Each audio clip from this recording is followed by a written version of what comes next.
Hello, everybody. Amber here. Welcome back to In Conversation with ATF. My guest today is a producer. He is an artist, right? Okay, this is going to be a big one. He puts the Swenson in Murakami Wolf Swenson. I'm not kidding when I say that, by the way. Yep. He also created the show Mike, Lou, and Og, my guest did, and he also voice directed it. He also served as the creative producer and consultant on Our Real Monsters, and I didn't know this till recently. He voice directed that as well. Is that right? You voice Yeah, directed Our yeah, Real. yeah. Wow, okay. I can't wait to talk to you about that. My guest also served as a creative consultant and producer on Rugrats. He was the producer on Puff, the Magic Dragon in the Land of the Living Lies. And he left the industry in the early 2000s to become a painter. How cool is that? I can't wait to get into all sorts of stuff with my guest. Well, who is my guest? It's Mr. Charles Swenson. Hi, Charles. How are you? I am quite well, thanks. Good to see you. Awesome. Good to see you too.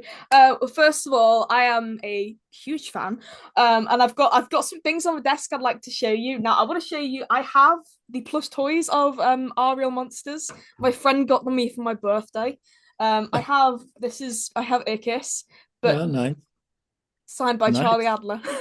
It's like the gift because my friend Great. got me them when I was in LA last. And then Yeah, I was like, oh, Charlie Adler's appearing at a Comic Con. Let's go and get it signed by him. So I've got Ickis here. I wish I had a thing like in the background, just like I could just put all my stuff on. I have Crumb. nice. I need to get David Eccles to sign in because I'm in touch with David. And I have that's like Christine Cabinets, Oblina.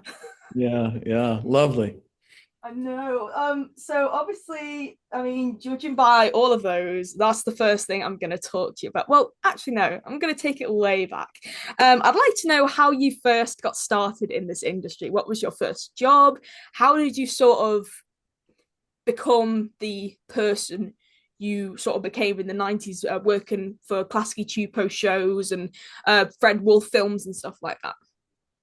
Well, my mom said when I was a little kid, 8, 9 years old, I didn't draw. I drew pretty much from birth, and I would draw not just the picture of the cowboys and Indians, but the hillside, the cowboys arriving, the Indians arriving, basically make a little storyboard. But I didn't know what that was when I was 8, 9 years old. And then, when I was getting out of high school, I was sort of fumbling around, figuring out what to do. And a kid I went to high school with, his father had a tiny advertising agency in the neighboring town. And so I visited him and asked him how I might get an art education, and he recommended several art schools. Um, I ended up going to Art Center first. It had a more commercial bent than Chenard, and it didn't have any animation or film classes. They had photography classes, but no film. So after that first year, I went transferred to Chenard, and it had an animation department, and I got to meet, Teehee was the head of the department, Bob Cannon he brought in. Bob was, Oh, Bob Cannon. yeah, was the one of the founders of UPA, and let's see who else was there. A couple of oh, I can't remember the names. What Hmm. little company. Anyway, one of the nine old men taught a drawing class at night. And Elmer Plummer was the original head of the department, who was one of the storyboard guys on many of those Disney films. And Yeah. Mark Davis was the nighttime drawing teacher, and who was also a fantastic guy. And all these people were inspirational, and Bob particularly sort of took me under his wing and saw some kind of potential. And he had part of his class. He brought in sample reels from around the world, and said, you can go to any of these places. You're not limited to, here in LA. And at that time, the animation business was sort of on a downhill slide. Uh, well, I think MGM was the only, and Disney were the only two major studios, and MGM closed right as I got out of school. So that left Disney, and then Hanna-Barbera was beginning, and Jay Mhm. Ward. So, Yeah. and I wasn't a Disney fan. I didn't really like their films. I loved UPA, and Bob introduced me to Jimmy Murakami. We had a famous lunch together when I when I was underage, and he chided me for the rest of his life over the fact that when the waiter came and asked for drink orders, I ordered milk because I grew up in a restaurant. My dad was a restaurateur, and I knew that I'd get carded and I wouldn't get served, so I just went with what would come, and he made fun of me for that for years. Anyway, Bob introduced me to Jimmy, and showed me the reels from around the world. And TVC was the one that I was most excited over, and wanted to go to London. And it was set up for me to meet George Dunning at the film festival, Mhm. Annecy. And but my wife got pregnant, and we had a baby. In my stead, Jim Duffy went and met George, and he ended up working at TVC off and on, going back and forth between LA and London, in my stead, sort of. Uh, and I stayed here. But having introduced me to Jimmy, Jimmy was on his way out of town to go to TVC to produce, I think it was The Good Friends.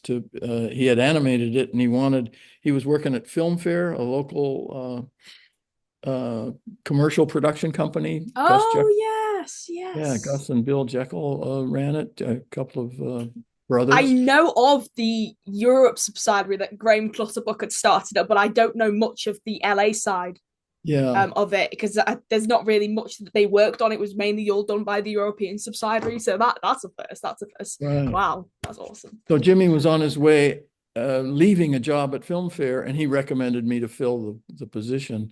And he was gone for Ooh. about a year. I stayed at FilmFair during that time, and then when he came back, he and Fred hooked up and founded Murakami Wolf. Yeah. And that was the most attractive studio, barring Jay Ward, which it was such a small shop, and they were so well staffed by, Bob Franco and you name it, really, Yeah. and fancy, Yeah. the best of that era. Um, so Jimmy and Fred started this little company, and I pestered them for the better part of a year to try and get them to give me a job. I had meantime worked at, I think Bob recommended me to Charles Eames, and I worked on the World's Fair at the Eames office for, I don't know, that went on for about a year, I think, maybe a little bit better than that. And then I got the job at FilmFair. And then when Jimmy came back, I pestered those two guys, and they finally gave me a job as the sort of the dog's body at uh, Murakami Wolf. And that turned into, I don't know, I think I was there 15 years, and became a partner and all that sort of stuff. It was a great run. They were wonderful guys. But, well, Fred's still around, but Yeah. Jimmy, I think he passed away about 10 years ago, I think. yeah, yeah, yeah. Yes, So I looked up. It said he passed away he lived in Dublin, I think, they because I did. know they opened up a Dublin subsidiary that produced a few things like so you were there 15 years. So I'd say maybe when did you leave Fred Wolf? I'll just say Fred Wolf Films. Uh, let's see, So early whatever. 80s, I think. Late 70s I left. Yeah, and the early 80s I got a job with Twice Upon a Time. I think that was the Ah, right. first Okay. Okay. first job post Murakami Wolf Swenson. Yeah, okay. I was going to say because I think it was 1994 that the Dublin subsidiary. I'm not entirely sure what sort of like started or what said. Oh yeah, let's open an Ireland subsidiary. But I know they did. They worked on Dino Babies and Budgie the Little Helicopter. I believe both of them did air in the States. I'm not sure. I know Budgie definitely did. But just I'm seeing all these wonderful shows. Yeah, it was And it was Teenage Mutant Ninja Turtles that started off the studio. Jimmy had moved there in the middle 70s, I think. He went over to shoot a Roger Corman low budget World War I movie,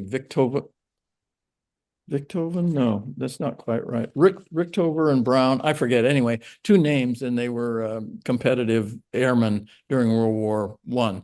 And while he was there, he met Etna. It turned out to be his wife. They got Hmm. married, he moved to Dublin, and stayed there, and worked off and on, mostly with. He left the company and worked mostly with TVC in London, doing various specials and all sorts of things. Wonderful stuff. That's Um, and then Fred, when I had left, and Fred got the opportunity to participate in Teenage Mutant Ninja Turtles and needed to set up a studio. Ireland was then offering pretty substantial tax breaks if you'd move your company of any sort into the country. So he set up that subsidiary in Dublin, and Jimmy was sort of a consultant yeah. interface, you know, but Hmm. he still maintained uh, his working relationship with TVC. I think Dunning had died by then, Yeah, but because yeah, there we go. Because it said it readopted its current name, which is Fred Wolf Films, following a reorganization. So I'm right. presuming it was around 1992 that you left Murakami Wolf Swenson, or it would No, have been earlier. it would have been earlier. I Yeah. was going to say In because the some 80s. it says on online you worked on Teenage. It says you worked on Teenage Mutant. You were known for Teenage Mutant Ninja Turtles, but then Uh, like it says not listed anywhere else. It's really weird how right. it's listed online. I Fred had set up this studio in Dublin, but they weren't able to get the work out. It's quite a pressure cooker to work on one of Yeah. those when it's a low budget situation, and so you have to have really competent people. And the people they had in Dublin were all, wonderful, capable artists, but they weren't used to this kind of timing pressure to Yeah.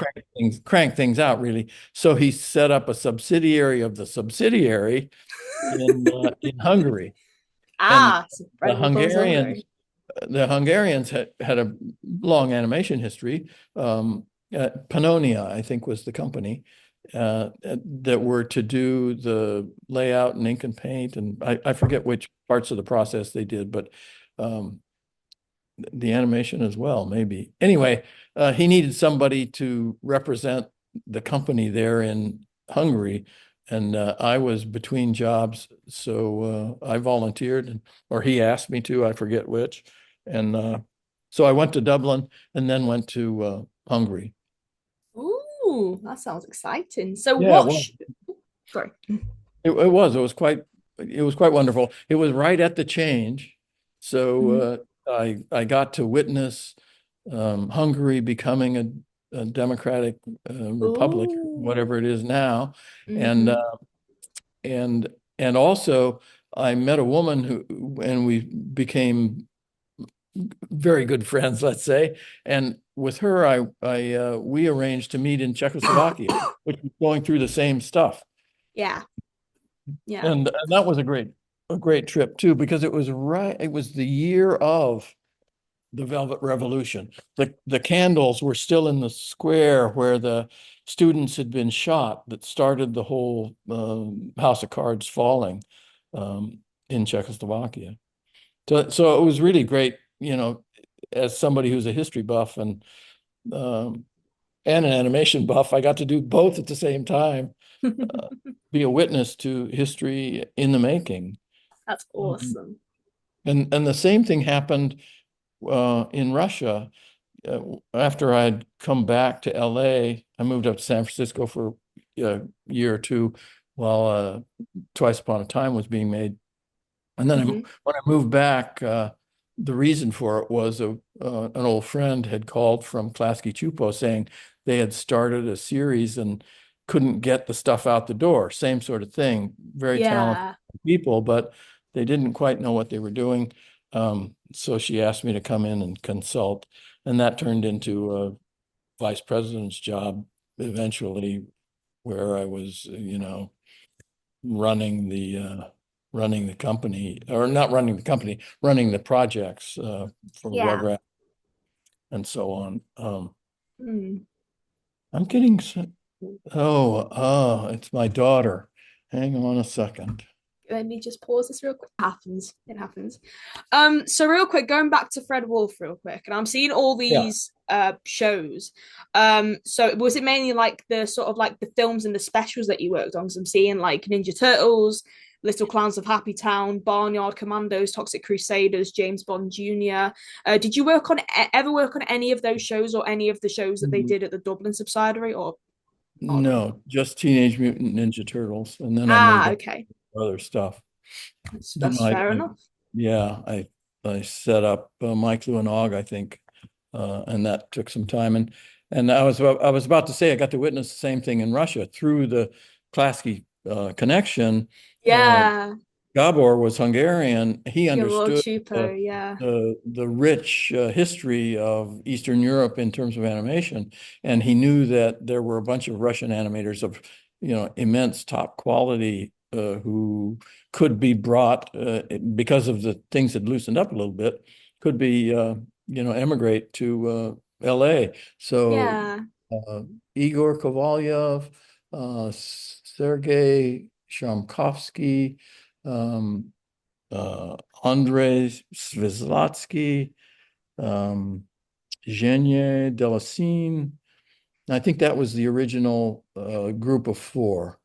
They came to LA and started work on Rugrats, and I got to be great friends with them. I walked around with a little uh, Russian dictionary and tried to, and they could speak English pretty well, and Mm. certainly understood it very well, and understood the animation business and all that. Great, really wonderful, creative guys, and that led to the association with Misha Aldashin and the creation of Mike Lou and Og. I was introduced to him at a party, and we just got along and started. I think it was a birthday party for one of the Russian guys, and that led to an association with Studio Pilot, and we did that show together, and they produced a couple of pilots for me. Uh, Hmm. and what the point that I kicked off with was I got to be there during the time when Yeltsin was on the tank and they turned on the lights in the city, and the street lights had not been lit up for 20 years or something like that at night to save money. And so we were driving to a restaurant and all the lights came on and everybody in the car went, "Oh my God." But it was really a really a piece of history to be able to witness. I really felt, privileged to be able to be there at that time. Yeah, definitely. Great guys. To be a fly on the wall in that would have been magical. Now we have to talk about this now. Our Real Monsters, definitely one of my favorite shows, one of my favorite Uh, classic Chife shows. I mean, not only just have an outstanding cast, I know most of the people in the cast. I've got so many questions for you about this, so I'm gonna try and condense them down. Um, well, first of all, one thing I found really cool, for the longest time, I thought it was probably Charlie Adler or someone like that who voice directed it, and then I found out it was you. So I was hmm. like, okay. So I was like to my friend, one of my friends was in an episode of Real Monsters. Her name is Noelle North. I'm not sure if you know her, but she voiced Tiffany in the episode Hats Off. Oh, Yeah, so she yeah, worked on that. So just so many people on this show. You've got Greg Berger, you've got Charlie Adler, you've got Tim Curry, yeah, you've got so many of these lovely people, Christine Kavanagh, just yeah. seeing all these people. Now, okay, I'm gonna start with my first question. What was it like to sort of direct the main three? So Charlie, Christine, and David. So I know it was definitely those three who would record together as a trio most of the time. Right, right. Well, they they're wonderful people. Christine's no longer with us, but she was just tremendous, just a terrific actress and voice talent as well, and person. She was really funny, and so's Charlie, and the Dave. Dave came out of production. I think he was a sound editor or He something was like. sound editor, yes. Yeah, and Worked on Rugrats, but he had yeah. a funny, really strange, low key delivery that was perfect for the character. And so the three of them would get in the booth, and Charlie was Charlie was like an explosion in the booth. He's such a volatile character, so full of life and energy, and really wonderful and unpredictable, and crazy and all that sort of great stuff. And Christine was a sort of method actress. I mean, she really took it seriously, and she would go in the booth and shut down, go in, and say, can we hold for a moment? And she would go interior and find that character, Yeah. and then become. And because she was also, incredibly funny and charming and lovely, she could bring things to that character that were really, wonderful. And Yeah. and Charlie as well. So those two, one of them's crazy, the other one is interior and trying to find the best artistic acting solution she can in the situation. And then David was sort of this blank slate because he'd never acted before and didn't really understand what he was doing. He just read the lines, but the three of them, in contrast with one another, was just a wonderful combination. And David, I'm not trying to belittle his talent. It's immense. He was very funny in that role. I don't think he went on to be an actor. That wasn't his life. Um, but the three of them together were great fun to direct. I imagine so. And I had David on my show about a month ago, maybe over a month ago. Hmm. And we did talk about the audition process, that he was doing the auditions, and he was like, I'm just gonna hop in here. They did it, and they liked his take so much he got Yeah. cast. And he was the Snorch as well. But then he did like guest spots in a few other classically cheaper stuff. Like he had a thing in Mhm. Rugrats. He was in Wacky Adventures of Ronald McDonald. Just doing these just Yeah. one-off sort of guest roles. But I just find it so cool. Like he was literally, and I guess he kind of worked as sound editor on Our Real Monsters as well. I just find it so Yeah. funny. He's a musician as well. He plays guitar. Yeah. He gave me Yeah. a bit of a tune when I spoke to him. He's really lovely. Yeah. Um, Great I've guy. actually I've actually just found this. I'm not sure if you've seen this before. I found this. This is from Facebook. I'm not sure who took this picture, but it's like a little. You probably won't be able to see it because of how sort of like it doesn't reflect. But that is like that is the cast. That's like a Oh Polaroid of yeah. the cast. Right. Great. Yeah, I know. It's honestly, it's so it's lovely. It's definitely one of my favorite photos, and it does sort of portray, because I know has been a few sort of behind the scenes stuff regarding Real Monsters as like the sort of Hmm. Nick exclusive stuff. I'm not sure. Have you seen them before? No. Ah, right. Okay. Well, they're just like short little interstitials that would air on Nickelodeon, and it would be there was one featured on David, there was one on Christine, and there was one on Charlie. But Mhm. it was like a 2 minute thing, and it would show like them doing the voice or them doing Right. recording. And yeah, they're just so good at it, honestly. I think I can show you. Yes, I can show you the picture. If it does load on my end, I can screen share it so it'll come up in a lot better in better quality. I mean, that is if it's is that actually yeah. I'm just trying to figure out how to like sort of make it bigger real quick. Does this say how I can load? I have no idea. Whilst I just play around with this, I'd like to ask Charles, voice directing Tim Curry, what was that like? Oh, again, all these people. I equate the animation business as a sort of a high school band, and we're all the guys that played the tuba or the piccolo or whatever. There weren't high school heroes in the animation business. We were the nerds at the back of the room who drew pictures, and uh, and consequently, there's a lot of humility and fun Yeah. involved in the people, any of the people who stick with it long enough to actually do it. It Uh, really to me, a great set of people that come at life from a slightly oblique point of view, which yeah. makes for a great deal of fun. Yeah, definitely. I think I found it. I'm probably gonna am I going to share this right? I'm not sure. You might have to bear with me because my computer's a tiny bit slow. But let me know if you can see what's on the screen right now. Oh yeah, yeah, yeah. There we go. Yeah. I love that. I love this picture. Oh It's yeah, so great. It's so great. yeah, It's like on a it was on a little Polaroid. It was after one of the yeah. I think someone who put it on Facebook, someone called Vince Gonzalez. Vince At the Gonzalez Klasky. was a fellow who worked at Klasky, who was Oh, also a was he? photographer, Oh, that's and probably him who and took he the still photo is. then. Yeah, Yeah, he still is a photographer.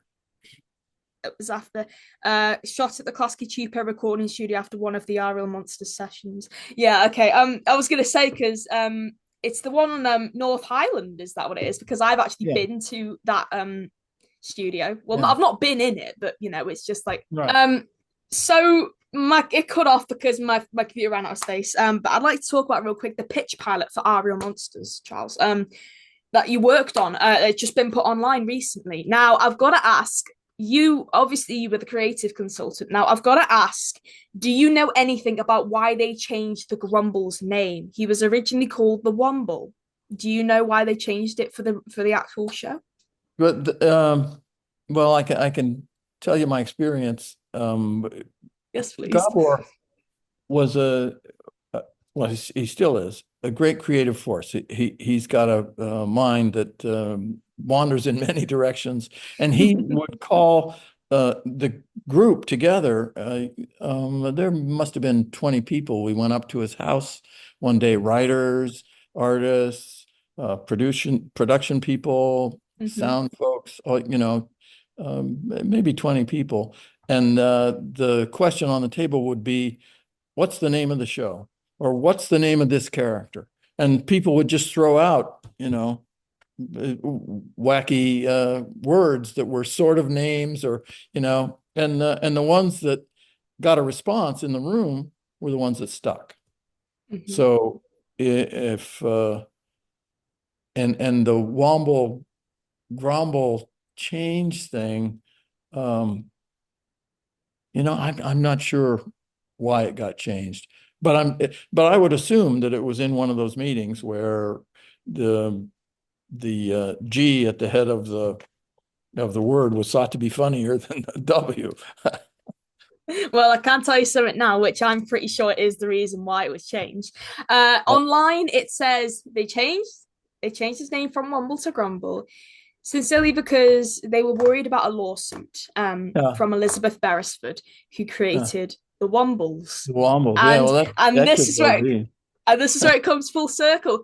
The original 1970s stop motion Wumbles was produced by FilmFair, the London subsidiary of FilmFair. That's where it comes full Right, circle. right, right, right. They set up a That's London so funny. subsidiary. Yes. Well, Yeah, I was gonna say because Graham went to France. He met Ivor Wood there, and they were like, "Okay, we're gonna set it up in France here."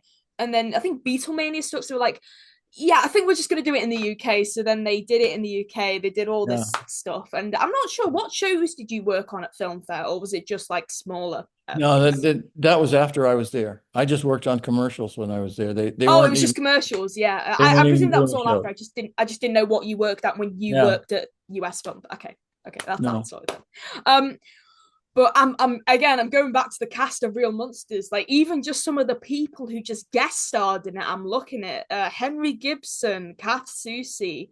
Um, wow, Michael Dorn, Bill Fagerbarkey, Kevin Michael Richardson, Jim Cummings, Susan Blue, Katie Lee. Just so many people. Jim Wise, Laurie Allen, John We, Askin we, was in an episode as yeah, well. we had a Wow. great casting director. Barbara Wright was her name, and she took the job seriously and got serious people to come in. I think she started on The Simpsons, I Yeah.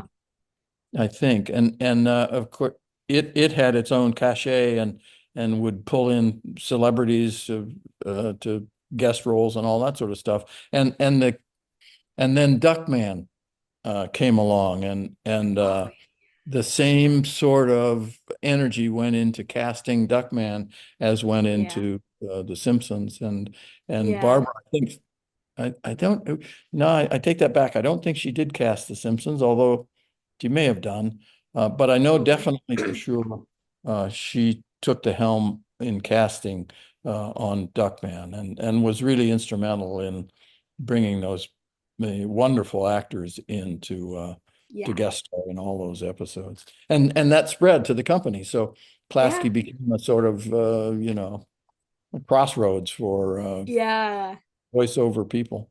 It did, yeah, and it's still going. John Rhys Davis, Richard Moll, Michael Bell, Shelley Duvall was in an episode. Yeah. I'm really surprised by that.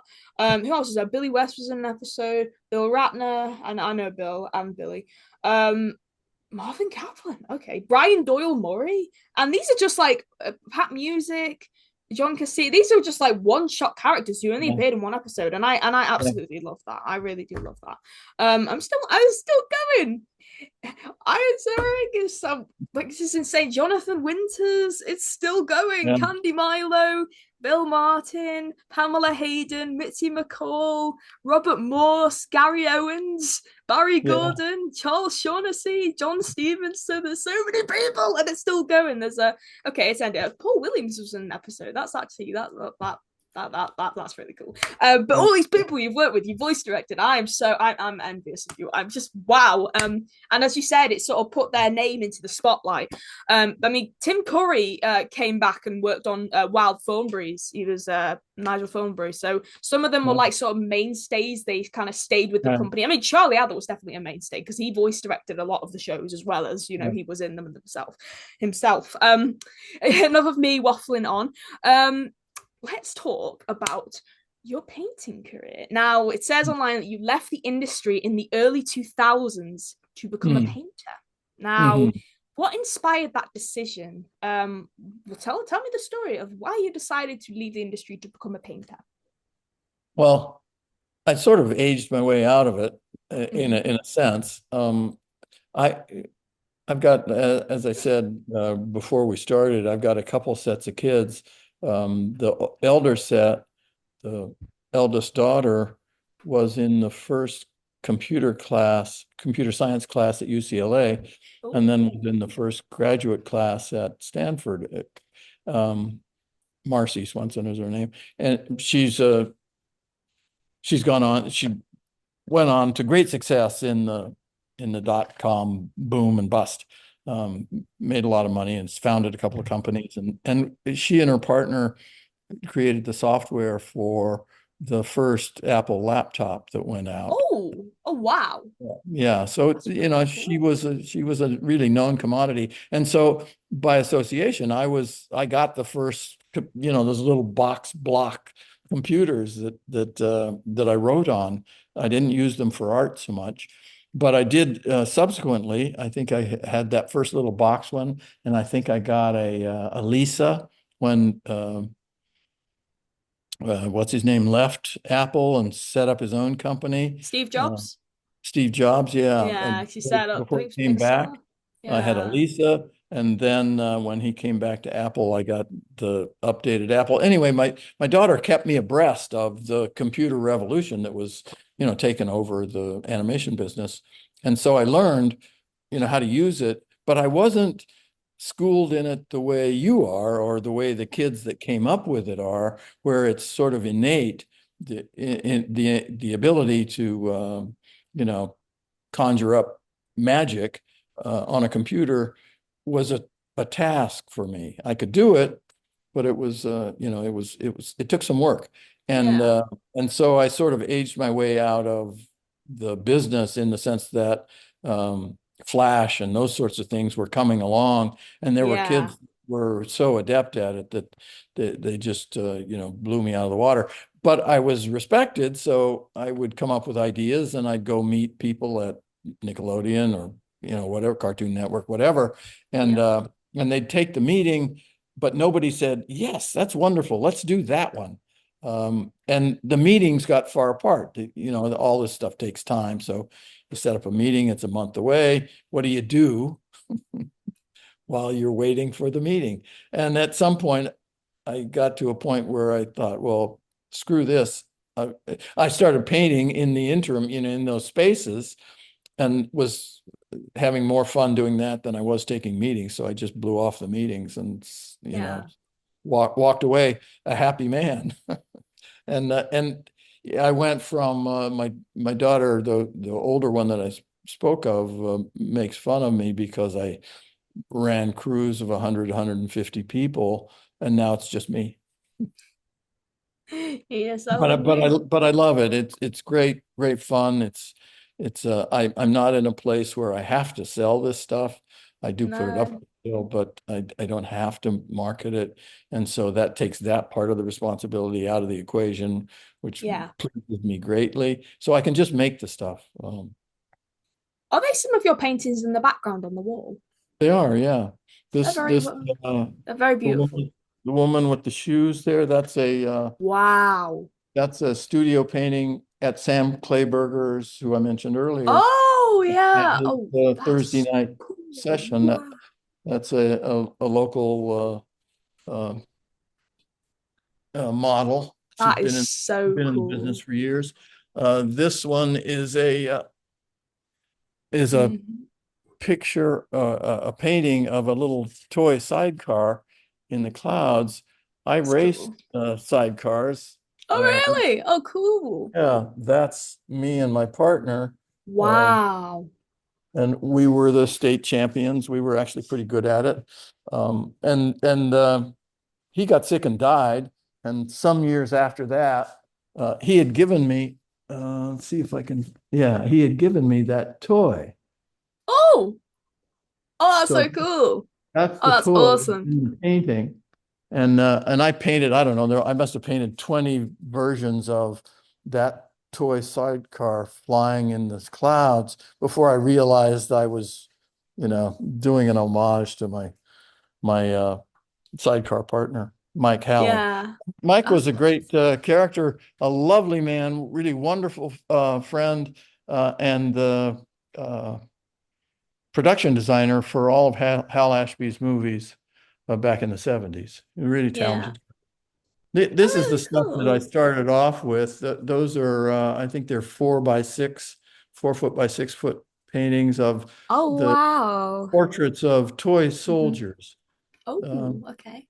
I've done a number of, when I started painting, I was looking around for something to do, and I wanted something that I could paint uh, that I didn't have to go plein air and go find it or hire a model or any of that kind of stuff. Yeah. So I've ended up with a bunch of toy soldiers and portraits thereof. They're Um, really cool. and this is let's see, this is a Wow. That is a big parade collection. ground, and I've got a telescope that you can look through that Oh, makes it look like a parade ground. These are the original set of 12. wow. And this was the latest uh, portrait I did in combination That's with a cool. fellow named Wyatt Mills, a local painter here who's really Wow. incredible inspiration to me. And we did some collaborative pieces. This is one Uh-huh. of this is one of them. He was on his way to Berlin as in a fellowship or something. Somebody had Mm-hmm. sponsored him to go to Berlin, Oh, and he wow. had a bunch of paintings that he had not finished, and and I had some that I had not finished. And so he said, "Well, why don't you take these and finish them? And you have to promise to screw them up. Do not protect them. Don't make them better. Make them worse." So this was one of them. And then I added a bunch of three-dimensional stuff. All these medals are actual Oh, metal. wow. Yeah, I wondered if they were medals.